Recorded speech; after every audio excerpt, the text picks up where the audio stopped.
by Professor Jacques Prost. Also, I think with some personal touches and. Okay, maybe. Yeah, I will help you with this one. All right, so much for the first slide. So, you don't know that guy. And you don't know the painter either. It turns out it's my father and the painter is my sister. And he died when I was 20. And I was completely desperate. I had a very good relation with him. I mean, it was more like a friend, like a father. And I sat down at my desk and I tried to write the equation of death for days. Instead of going to quantum mechanics courses, actually. That's why I'm so bad in quantum mechanics. And I couldn't do it. I was too ignorant. But it turns out, equations for death, you all know them. It's just a detail balance, right? If you write any equation, for an evolution of a system with states I, if the rate of going to some state I to j obey this relation with this probability here being the equilibrium probability, and if the system is in equilibrium with a thermostat at temperature T, then this will be Boltzmann, and you'll go irreversibly to an equilibrium state, and this is death. So I was completely stupid and completely ignorant, but that's the way I was. And I worked for 20 years on this system. I had fun, lots of fun with dead liquid crystals. And one day, Pierre-Gilles Dejean called me and said, Jacques, do you want to come to Paris? So I was in Bordeaux, and I went to Bordeaux for a reason you don't have to know, and of course for a girl. And okay, fine. And so Pierre-Gilles calls me and said, why don't you come to set up a theory lab?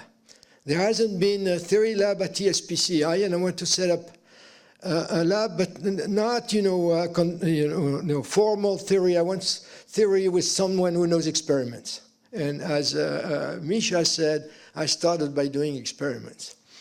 And before he ended his sentence, I knew I would say yes, and I didn't discuss anything. And but he added, you should develop some activity on ITC superconductors. So I went to all courses and ITCs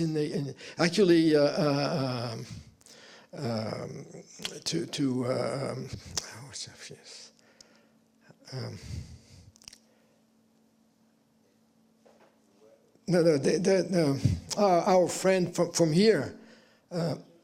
Guy Deutscher. I went to Guy Deutscher courses and so on. And all I could do after like 5 years is one paper, which nobody paid attention to. Actually, I predicted the existence of anti-superconductors, which still are waiting to be found. But this is the only thing I did. But meanwhile, I fell in love with molecular motors. I heard speak Tony Maggs and Stan Leibler speak of molecular motors, and I found it was a fantastic system, and really fell in love with that.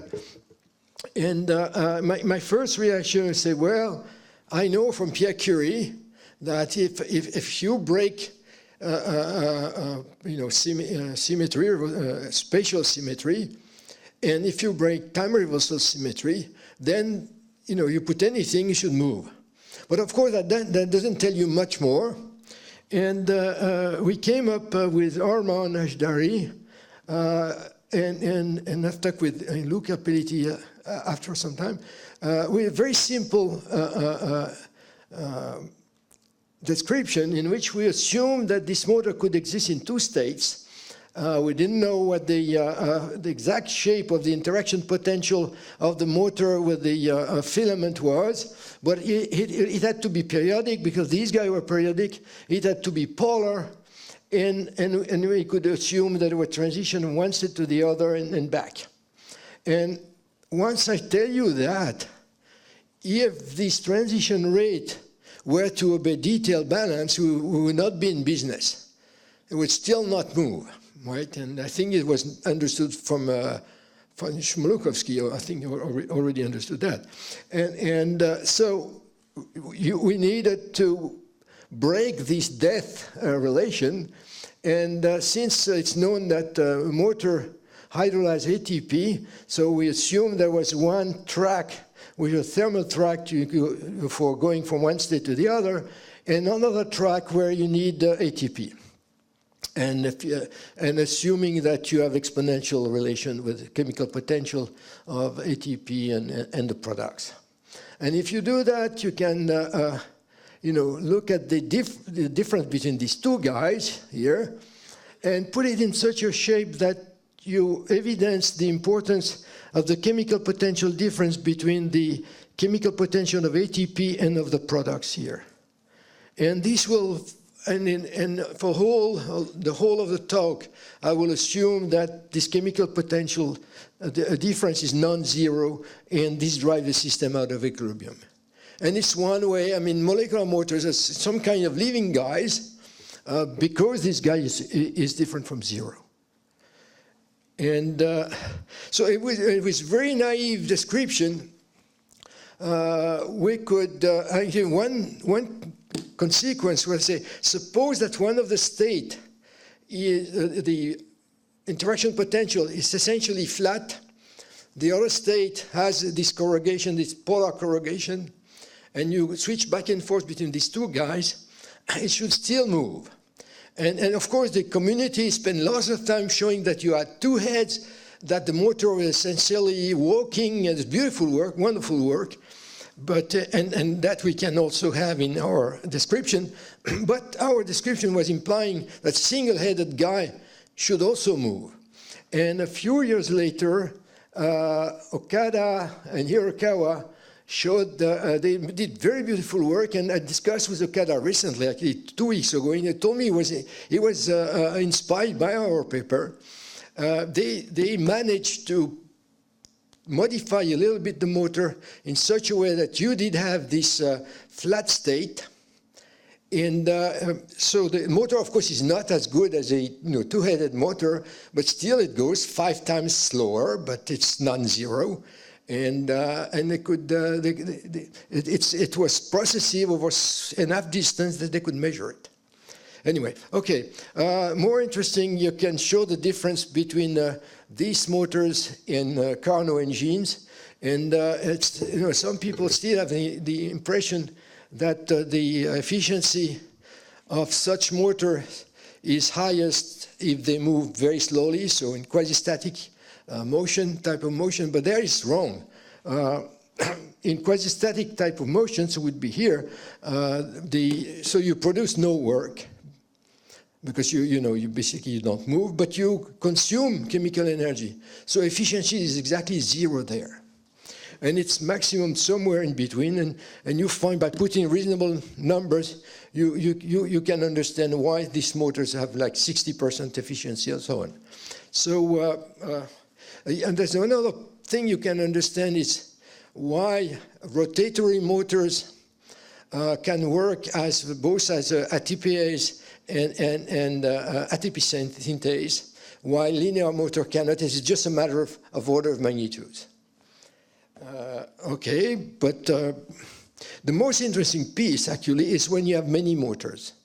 And if you have many motors, now you can show that the relation between the velocity and the force is very different. So depending on how much ATP you consume, you can get to a region where you have a first order transition.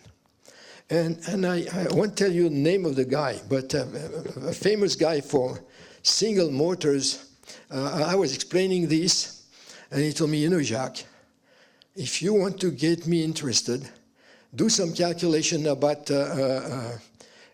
single motor and how it's bound to a filament or whatever, but this collection of motors is of no interest to me. It turns out that, so here, where the theory suggests is that there is a regime in which you cannot stall the collection of matter. There is no, this is an unstable regime here, and you go directly from a positive velocity to a negative. So you go here, you go to a negative velocity here, and vice versa. When you get there, you go to a positive velocity and never gets to zero velocity. And since nobody would believe us, we did the experiment. And the experiment was done by Daniel Rivlin with Albert Stott. And here it is. And you see that you get this positive here, and you jump discontinuous to this negative value here. And so, and this is actomyosin system. So indeed, if you have a large number of motors, you do have this transition, this continuous transition. And if you turn on, if you connect your system to an elastic behavior, actually you generate oscillations. And it's completely general. And the reason is that here this guy starts, suppose this guy starts to move to the left here. And so you're cranking up a force which opposes the motion, and you get to that point here. But then all of a sudden, you reach the instability limit, the velocity changes sign, and you go in the other direction. And now you're going to the right. Up to the point, the force is enough that you switch velocity again, and so on and so forth.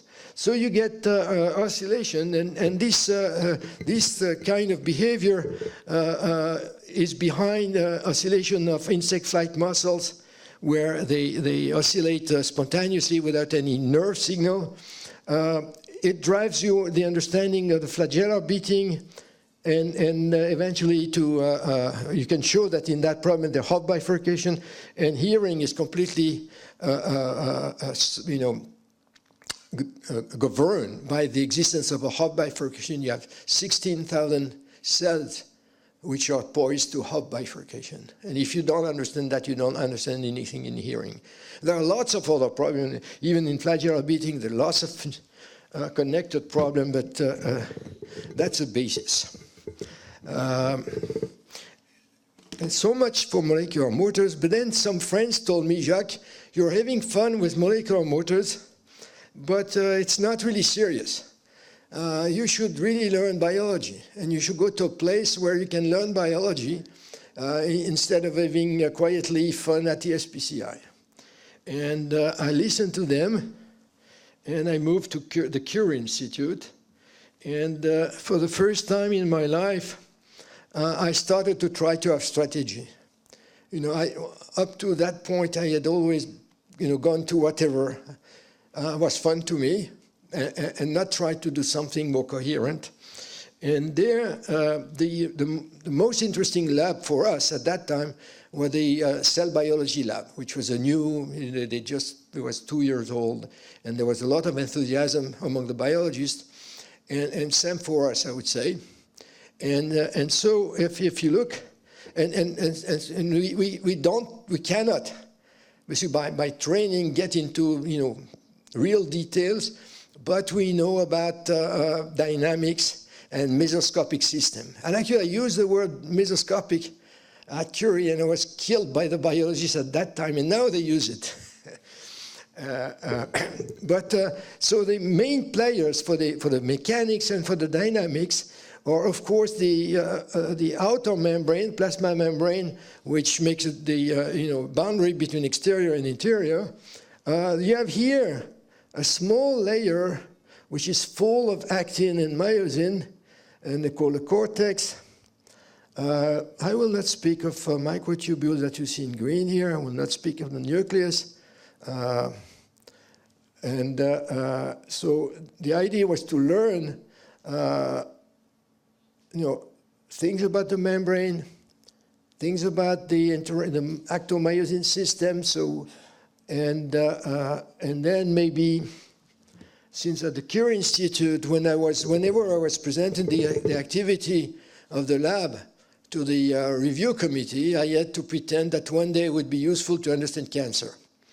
Even for Françoise, those who know Françoise Bourgeois, at that time she was working on aquaplaning, and she had contract with Michelin. So I had to tell the biologists that, one day learning about de-wetting would be useful for biology, which it turned out to be true. I didn't know it would be true one day, but it turned out to be true.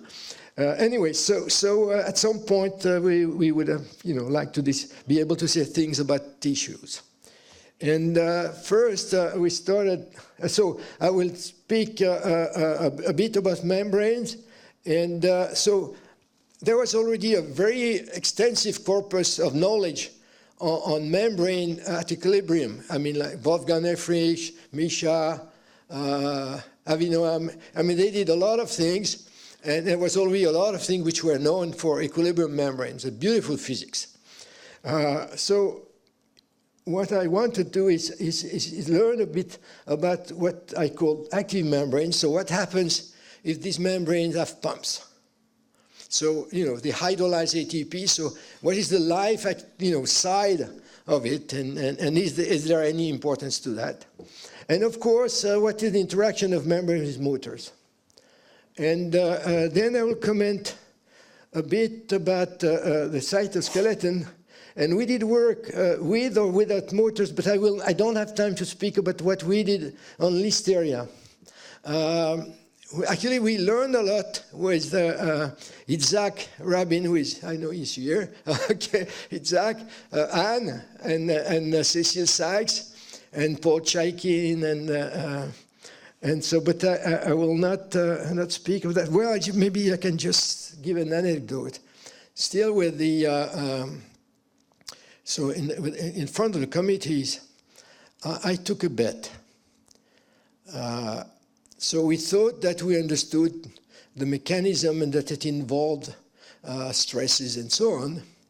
And one person at the Pasteur Institute has discovered the so-called saltatory mutant of Listeria. So the Listeria, instead of moving steadily, it would move by jumps. And I bet it was just stick slip.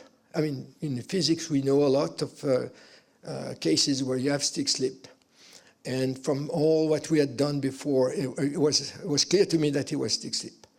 And so I told them, you can chop my head off if we don't realize, experimentally stick slip without mutation. And so they liked it and said, well, and the next year, they asked me whether we'd done these. And we say, no, not yet, but we'll do it. And 2 years later, Anne, who is here, Anne Bernheim, had done it 3 different ways. So I told him, we've done that 3 different ways. So then they listened to us, actually. So thank you, Anne. But I will not say more than that. But I will tell you a little bit on the principles that we introduced for active gels. And then I will speak a little bit about tissues if I have time, tell you, but it's just one slide, what I believe can, what can be the future. And so first, so the idea was, you have objects which hydrolyze ATP and can transfer ions from one side to the other membrane, and what kind of property that can change in the membrane. And to start with, we were really concerned about fluctuations, even though I realized I was stupid, because probably the most important piece, it was the average. And we are just paying attention to it now. So we looked at bacterial dropsin. So actually, in that case, it was not ATP; it was photons, or these calcium ATPase, which then uses ATP, and which has very strong conformational changes, either view from the side or view from the top, and so we wrote equations for that. And of course, now you need a dynamical equation. So I don't want to enter too much detail. So these equations are actually in the second paper, and with a slightly different equation in the first paper that we published with Robin. And then I will say I want to give you another story. Is that so here we introduced the fact that each pump can give a puff of volume going through the membrane, and you put that mathematically, and it's where is it? It's one of these. Well, this is this first term here, but okay, this is not so important.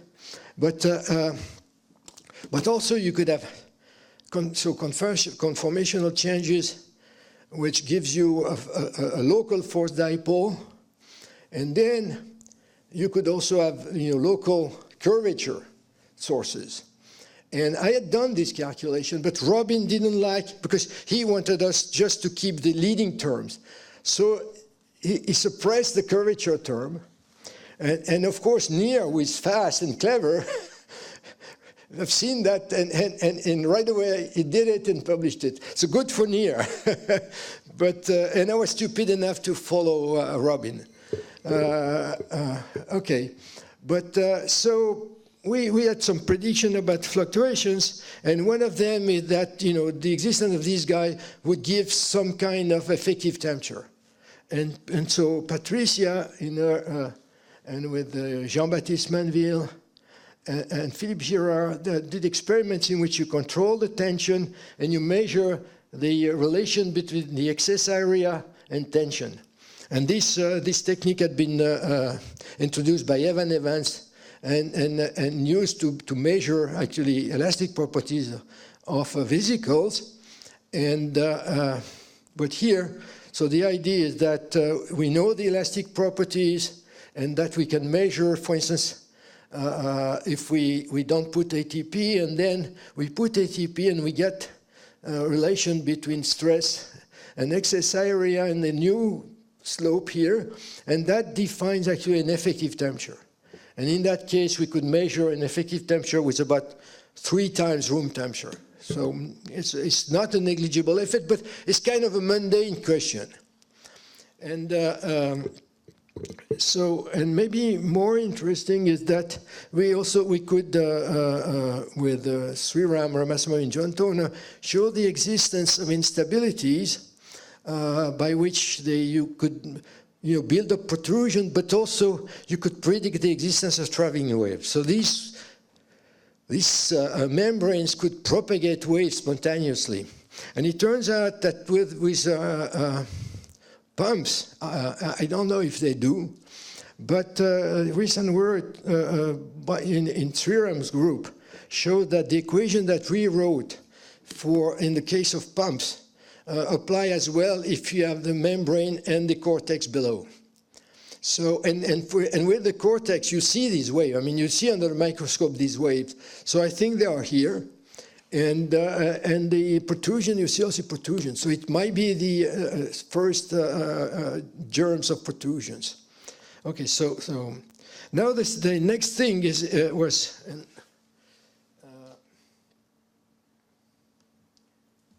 was trying to understand how motors could pull tubes. So what you see here is the Golgi apparatus, and you see these white streaks there.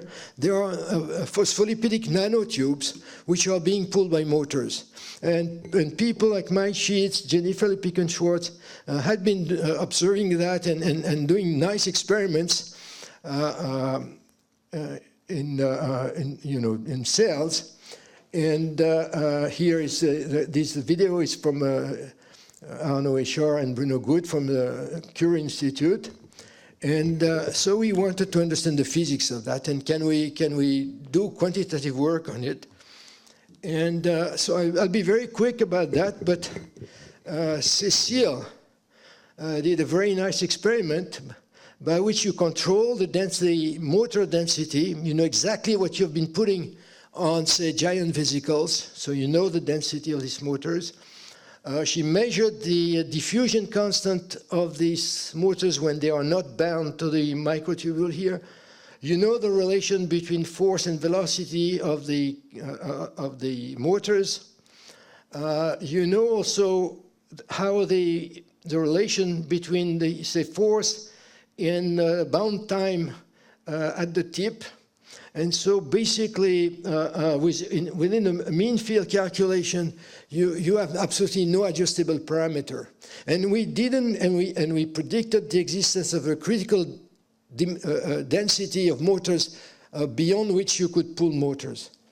Cécile was doing experiments, and we didn't tell her there was a critical value, but from her experiment, she came with the notion of critical value, and we had a factor of 2 difference between what she measured and what we predicted.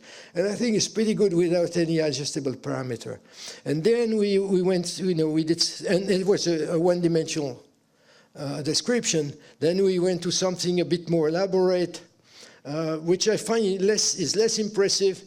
We could show that there were 3 protofilaments involved and not just 1 and so on. But I mean, there we had adjustable parameters, so it makes it easier. But I think we basically mostly understood how these motors could pull tubes, phospholipid nanotubes. Now we're to active gels. So and the idea was essentially to describe the actomyosin system. So here you see a meshwork of actin, and you see that the typical size here, mesh size is about 10 nanometers. And you also know that actin is a polar filament on one side. You can have polymerization. On the other side, you have depolymerization, so-called barbed end, you get polymerization. On the pointed end, you get depolymerization. And okay, that's one aspect.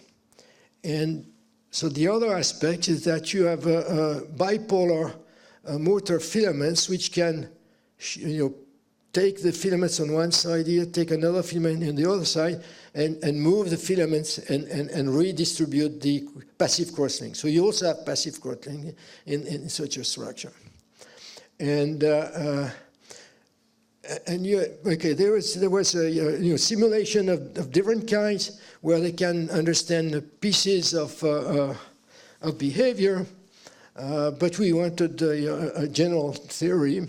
And in fact, we started to think about it with Frank Ulisher, and we started by saying, if we have crosslink, we have a distance.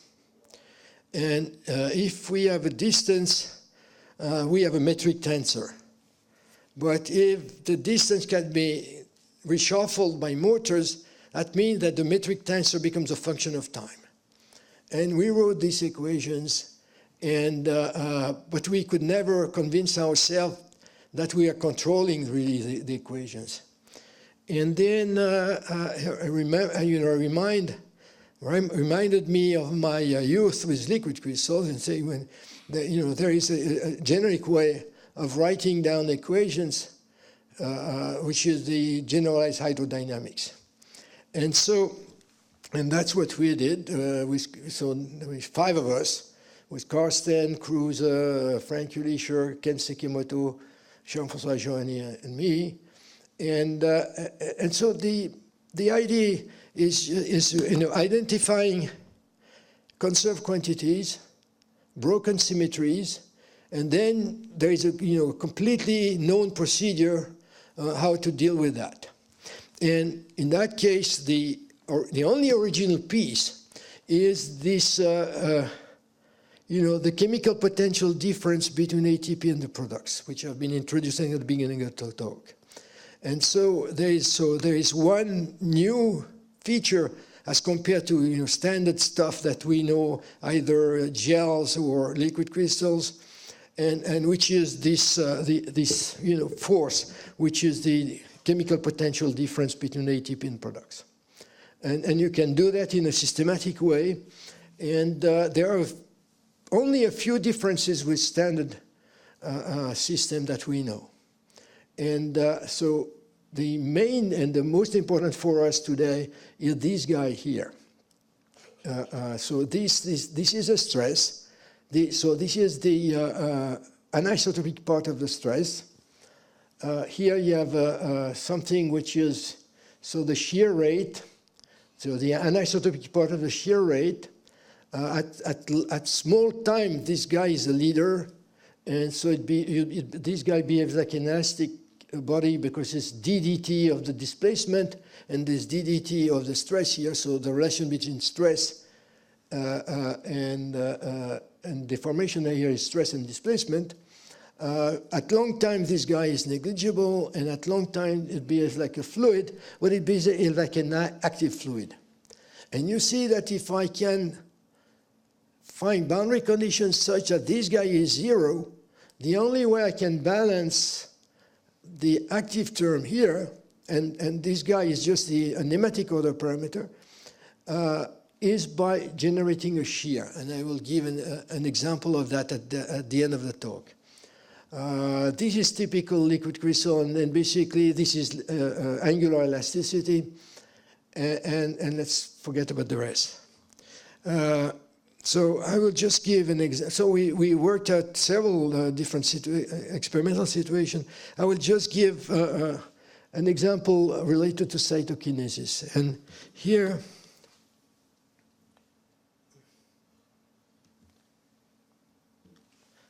so you see at the beginning of cytokinesis, there is an excess here of actin, an excess of myosin here. And you see this pinches off the cell in two daughter cells. And now if you go through the literature, you see that there are a number of questions that people don't quite understand. So one, and I will just mention it and say that we can understand that, the orientation pattern of the actin filaments. And so far from the furrow, the filaments are perpendicular to the furrow, and in the furrow, they are parallel to the furrow. And that piece is just standard liquid crystal physics. You have to take my word for it. Then, sometimes cells start to divide, but they stop dividing. And it's called cell division failure. Can we understand that? I will not discuss that today, but we can understand it. So the dynamics is non-monotonous, but it's not an important point. This is an important feature, is that you can, so in many cases, but in particular for Sandor or zygote, the 31st two division, or sorry, the 32, occur at constant total volume, which means that the cell size shrink as division proceed. But the time for cytokinesis is independent of size. So, biologists were imagining there was some memory of what the time should be. And so, can we say something about that memory? And another observation, sort of disturbing observation, that they could speed up the polymerization rate and speed up by the same amount the depolymerization rate in such a way that the cortex thickness would be the same. And so you speed up everything, but the end result is that the cytokinesis time gets much, much longer. And you could even go to division failure. So can we understand these features? And so the first thing one has to understand the cortex, which is typically a few hundred nanometer thick, and so you get polymerization at the surface, depolymerization somewhere in the bulk, and in fact we could show in that paper that the correct image, or a nice image, I don't know if it's correct, but nice image is essentially that this is a wetting phenomenon. So the plasma membrane is in physics term wetted by the actomyosin system, but it differs from the standard wetting by the fact that what's happening at the plasma membrane surface is polymerization. So it's not set by chemical potential here, it's set by polymerization rate. And the transition is not triggered by the proximity of a critical point, but it's triggered by contractility. So it's an out of equilibrium active wetting. but that allows you to understand the existence of this guy. And you can just write standard conservation law, then you write mechanical conservation of momentum, and it's a nonlinear problem, so nonlinear problem I don't know how to solve. You have to go to a computer solution, and here is what you get. Here, so at the time t equals 0, you impose a region where you have somewhat more contractility than the rest, which is observed experimentally, and the process goes.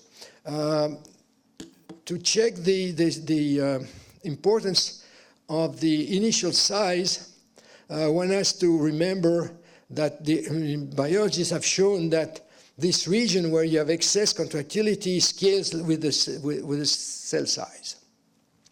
And if we accept that, we understand all of the rest. And so, for instance, here, so this is an example. So this is $10 zygote. You see the shape is really the same.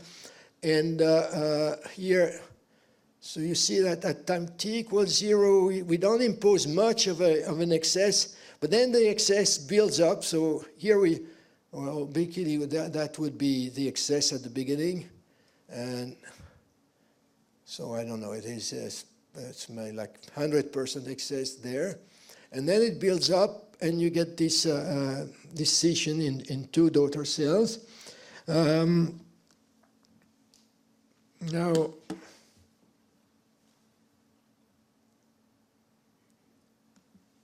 here you see on the left you get division, on the right you get division failure. And the difference between these two guys is that here we didn't put enough extra contractility. And you can understand, and you can understand more in that if the extra contractility is not large enough, you have two minimum which are possible. So one minimum with complete separation, and one minimum with just a slight, a slight invagination here, and this is a stable, steady state. And so you get stuck in this secondary minimum here, and you don't go all the way to there. And there is a critical point beyond which this second minimum disappear.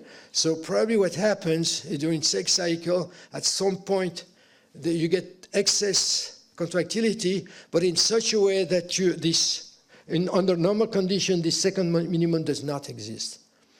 Now, the time, so you see that here, this is the 32 first division, the time is the same.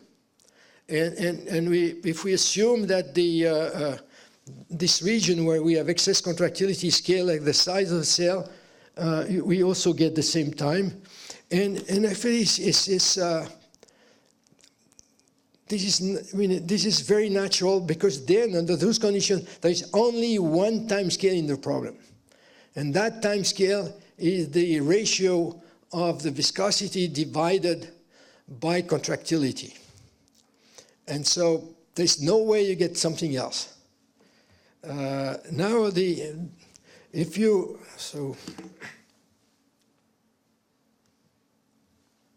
if you change the turnover, so if you change the polymorphism rate and the cell division rate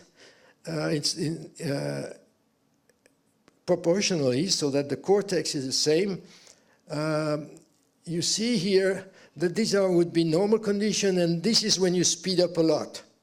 And here you have cell division failure. Here the time for cytokinesis is much longer. And now, so why is it so? And the reason is that the region which is more contractile pulls in the other regions in the furrow. But if the turnover is fast enough, it doesn't help to pull in, because it's, you don't change the thickness, because it's all controlled by the polymerization, depolymerization process. Whereas if this process is slow enough, you can increase the size and efficiency of the cleavage furrow. And so this is completely dynamical. So basically you understand everything. And of course you can always make things more complex. Here we discuss symmetric division, and we know that very often division is asymmetric, and so we didn't get to that, but that could be, natural development. So now if I look at all what has been discussed with this active gel, cell motility, oscillations, wound healing, so we just discussed that, blebs, and not always us, blebs is not us, spinning spindle. So I shied out of the microtubule system, because microtubule, at least the way I understood, were large enough so that you would never be in the so-called hydrodynamic regime where this kind of theory is valid. But there's very beautiful work by Jan Bruegges and Dan Needleman at Harvard, when Jan was at Harvard, showing that you understand very well the fluctuation of the spindle just with active gel theory.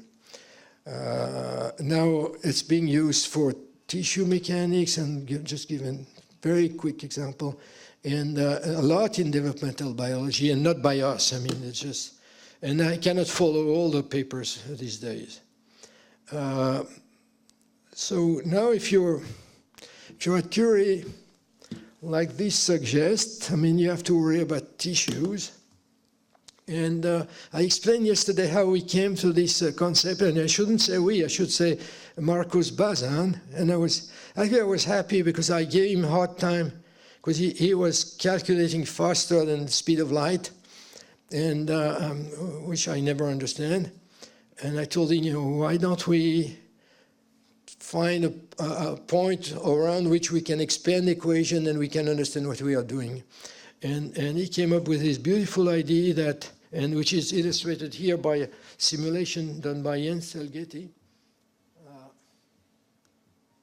So you have cells dividing and dying, but they are giving a finite volume. And you see, and here is the pressure that they exert on the sides. And you see that after some time, they get to a well-defined pressure that we call the homeostatic pressure. At some point, you will reduce the volume, and pressure cranks up very fast, but then it comes back to the same pressure. And that pressure corresponds to a steady state, which means that the probability for a cell to divide is exactly balanced by the probability by a cell to die.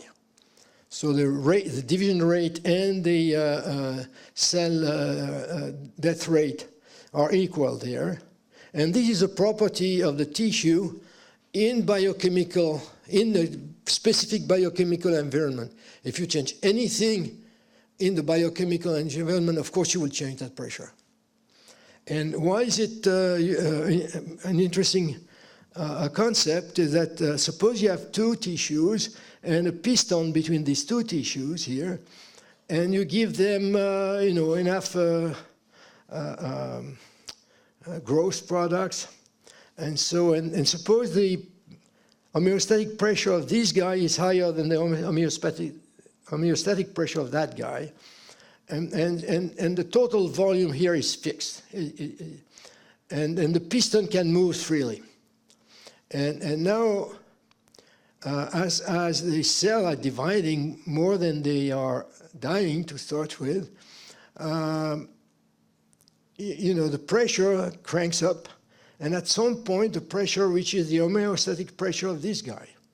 So there, at that stage, the cell die as much as they divide in that region here, but on that side, cell divide more than they die. So the pressure keeps on increasing. So now cell die more than they divide on that side. So the piston moves to the right? But there is nothing preventing that process to stop. And the only way it can stop is by the complete disappearance of this guy.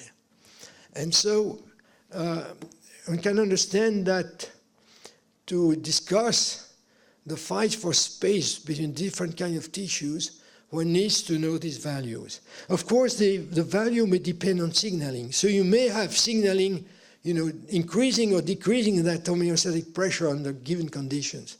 So that doesn't mean you should not know the signaling. You have to know signaling, but you have to know that as well. And then we had a toy calculation.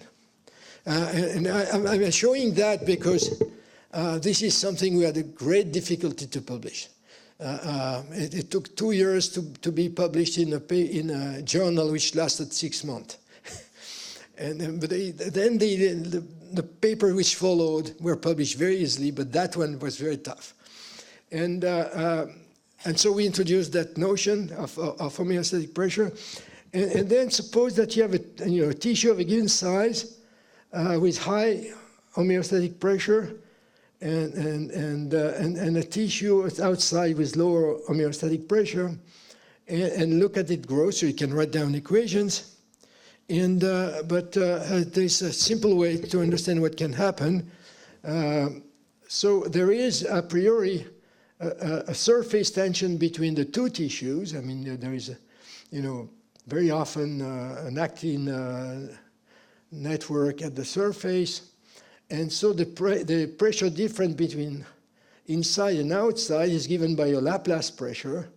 And so it's divided by the size of your growing object here.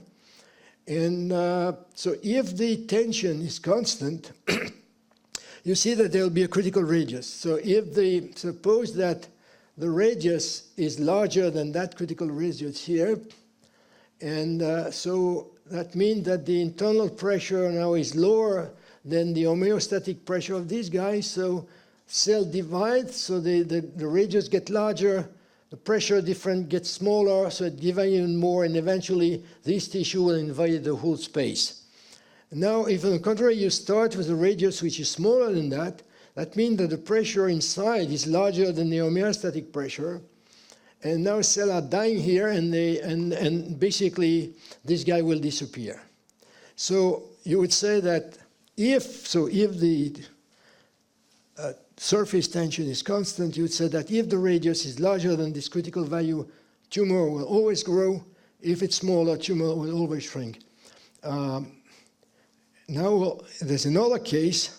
Suppose that, as it grows, the tension builds up and gets stronger and stronger, and that you cross-link, for instance, a layer, which happens quite often, fortunately, and then you get to some kind of solid or elastic membrane, and in that case, the interior of the let's call it the tumor, will spontaneously go to its homeostatic value, and you get a benign tumor. And this is known. I mean, you can have benign tumor which lasts for years and years, and it's only when you break this for one reason or another, and when you break that membrane, that it becomes serious. Here, if this picture was that simple, basically tumor would never grow because they are believed to start with one cell or two cells at most, and so then you have to look at the statistics, and you can show that reasonable values are such that the probability, if you start from one cell, the probability to grow and overcome this critical radius is very small. It's like, here it's a few percent. It can be a few per thousand. And this has been known for a long time. Biologists know how to invade the liver or the lung of mice, like with 10,000 cancer cells, and only a few of them will give rise to a tumor. So most of them will die. So all it tells is that essentially it's a nucleation process, but it's also bad news because we don't know how to calculate things about nucleation. I mean, physics is very inefficient in calculating exactly at least homogeneous nucleation, and also it tells us that nucleation is basically always heterogeneous. And it's known that many tumors occur like at cilia, at the base of cilia, or at an interface between two tissues and so on. So somehow this is, it's probably nature bypasses this, problem of homogeneous nucleation. Now, so I don't know how I'm doing this time. Maybe I'm over. Just to show one. So first, a statement is that tissues are active systems, and we learned that from experiment. And experimentally, it has been shown that cells can pull, and Sam did a lot of work along these lines. We had beautiful talks this morning along these lines. And very early on, George Oster understood that it might have something to do also with developmental biology. So finding that tissues are just like active gel that I've been talking about, it was not so obvious to me to start with. But I'll just show you one example. I discussed that in more details yesterday, but I just want to show you this slide. And so you take an epithelium which has a nematic order, so the cells are elongated. And you see here the cells are parallel to the size of the stripes. Here they are parallel to the size of the stripes. Here they are parallel to the size of the stripe. And static and very happy. You can wait for days. And they are doing well here. Now if you take this large stripe here, this wide stripe, you see that the cells are tilted in the middle. And I will show you a movie, and here they move up, here they move down. So you have a shear. So they spontaneously acquire shear. And if cells were, simple, if that was a simple nematic type of thing, of equilibrium type of nematic, it would never move. But beyond the given width, these guys spontaneously move, and these are two cell lines, and they do the same thing. And here the movie.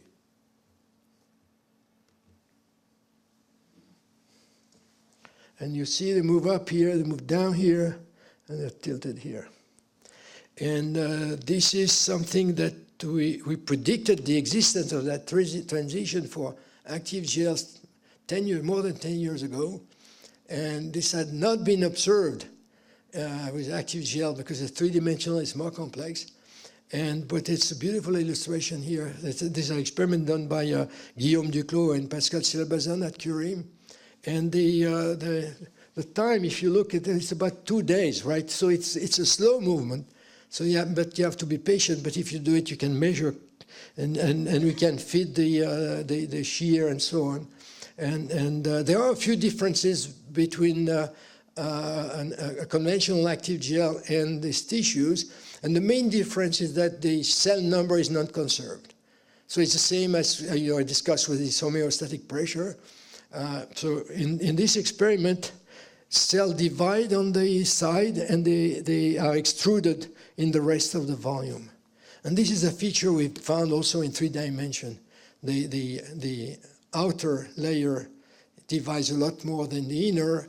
And in that case, we know it's not just signaling or not connected to the penetration of nutriments.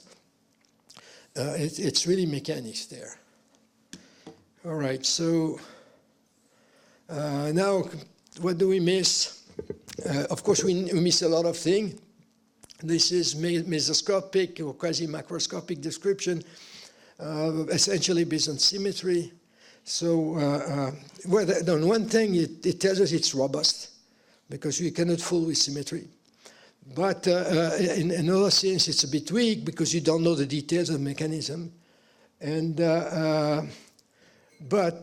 So one thing I'm really convinced of is that the nematic order, and in particular topological defects, are important. We heard this beautiful talk by CNRS this morning Tuan Beng show and Benoit Ladou in Singapore show that in the core of +1/2 disclination you get extrusion, and Masaki Sano in Tokyo find the same thing, but and then the only difference between these two guys, here it's a conventional epithelium, here these are neural stem cells, and these neural stem cells don't disappear in the bulk. They stay and they make molds. So it has some morphological importance. Then that's something I didn't discuss. I said when I worried about active membranes, I only looked at the fluctuating piece, but that's, of course, fairly stupid because the average piece is just as important. And with Virgil, and it plays an important role in developmental biology to make channels, in fact. And so with Virgil, we worked on canaliculae, so how do you separate membranes and eventually make a channel? And but also with Frank, we worried about electroosmotic effects, both at the cell level and the tissue level. And actually, Alain Gorielli at Oxford has been working on osmotic effect in the brain. It's very nice work where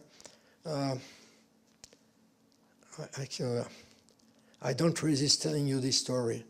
The king of France was supposed to have died from a how do you say? He is France was the first son, and there was a when they had the joutes. David, you know that, or so yeah, they had this with spears and horses, and it turns out this is a completely made-up story. Apparently, he was playing a ball like cricket, let's say, and he got hit by the baseball, basically, and so the trauma, to start with, was not big, but if you start with giving trauma, as time goes, it grows. And so Gorielli has a very nice story about how it grows and basically how it can kill people. And so I think if we want to completely describe the tissue, we have to keep track of these effects. And we don't have that completely. I mean, we sort of have that with Frank, but it's not published. And what I said before, I mean, we are missing signaling, of course, and this can only come from experiment, I would say, basically, and then you also have to get to more molecular scale, which Misha has done with Sasha, for instance, for polymerization, for instance, of actin. And people in Singapore are working a lot on this mechanotransduction, and someday one has to, include it into this generic picture. Thank you for your attention. And so I didn't put all the names. I mean, but over the years, as far as theory is concerned, these three guys have impressed me, and I always had the impression that they were much better than me, and which is, of course, a driving force, because you don't want to be too stupid, so you work more. And, at Curie, we collaborate a lot with Patricia, with Pascal Martin, Pascal Silberza, and Cécile Sykes. And this guy, I published just one paper with him, just one paper, and privately I can tell the story. But he has an enormous influence on my life. Thank you.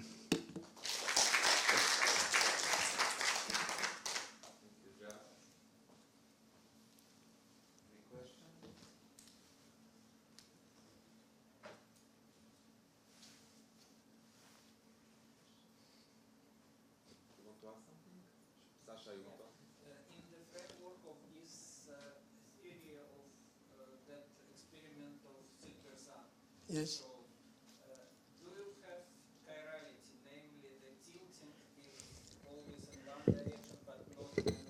It's a good question. Yes.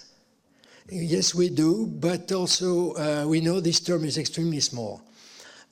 It's enough to lift degeneracy, but if that term was large, it would completely kill the transition. You would have spontaneous motion for any width. So the fact that we see the signature of a transition tell us, because it's a in a jargon, in a phase transition jargon, it's a coupled field. So if it was important, we would always have that motion. But we have something which looks very much like a transition. So that means it's small, but it's there because it's always one sign. And in the case of Pascal, these experiments, yeah.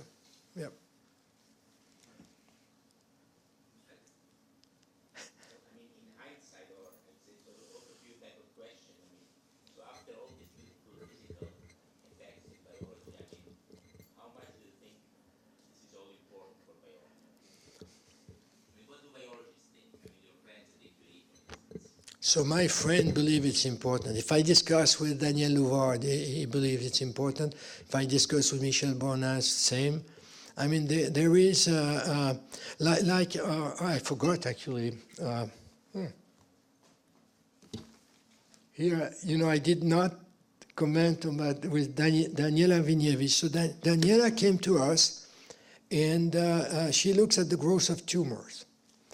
And what she has observed is that at the boundary of tumors, you have a layer of so-called CAF, so cancer-associated fibroblast.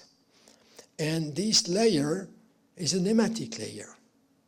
So why the hell is there a nematic layer surrounding tumors? We have to understand that. We have to know what, and I think one cannot forget. It's not, this will not explain everything, but we cannot forget about that. And I think it's important for developmental biology, it's important also for tumor growth and so on. So, and the fact, if you had been asking me 2 or 3 years ago whether the core of this declination plus 1/2, is it physiologically relevant, I would laugh. And I would tell you no. It turns out it is. So I think we cannot ignore that physics. And of course it does not tell everything, it will not solve everything, but it's a player and we have to understand what it is. Yeah.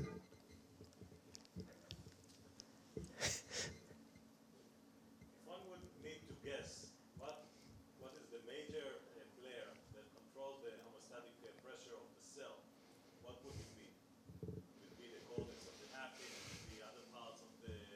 What would be a way to know how to tune it or how to...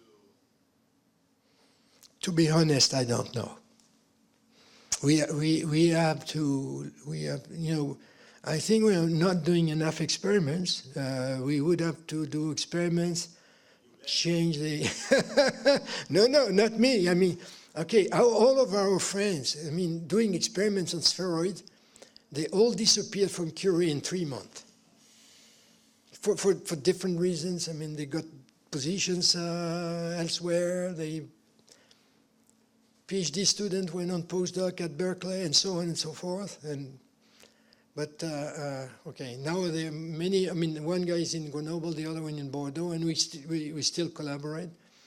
But no, we would have to change parameters and inactivate, given gene and so on, see how it affects homeostatic pressure. But it's not easy because it's not easy to measure homeostatic pressure anyway. So, but I hope that as time goes, we will learn that. Thinking about this model of weighting, de-weighting of the membrane by cortex. Yeah. And within the context of cytokinesis. So you mentioned the formation of this net, which divides between two fusion cells. Yeah. You mentioned two states. A state of broadening and a state of cell fission. yeah, yeah, yeah. So this second state is still before fission, right? Because cortex is still there, and the membrane tube or the membrane neck is still broad, and you are Okay, okay. What we do is correct until you get to mid-body. But then mid-body is a different problem. yeah, that's what I mean. Yeah, you know that. Yeah. In order to get to the mid-body in this cytokinetic tube, you need to develop the membrane. And actually, to be honest, I don't understand what's going on in the mid-body. I thought I did, but Mathieu Piel killed me. But so I don't understand what's going on. Yeah, but we had some model of S-driven fusion. Doesn't matter. But the cortex has to go away in order to form this few tens of nanometers. Yeah. Which means in your language probably de-weighting. That's why the question is whether this weighting may be curvature dependent in some way. And when you are going to narrow neck, It could. the cortex will go. It could be, but in the mid-body, it's you have lots of proteins, including microtubules, so it's dense with proteins. And I had the naive idea, that if you pull more, at some point, it will rupture, just like you do in metallurgy. And apparently, it's the wrong idea. It's S3-driven. Yeah. Okay, maybe I'd be happy to learn. Yeah. So I would like to conclude this long and full day of discussion and talks. Congratulations again, Michael and Jacques, and also thank you so much for this illuminative talks. I also want to thank all the speakers of the morning session. Some of them are brave and still remain till now, but all of them gave very nice talks. And of course, thank you for participating, and à la prochaine, next year. Thank you.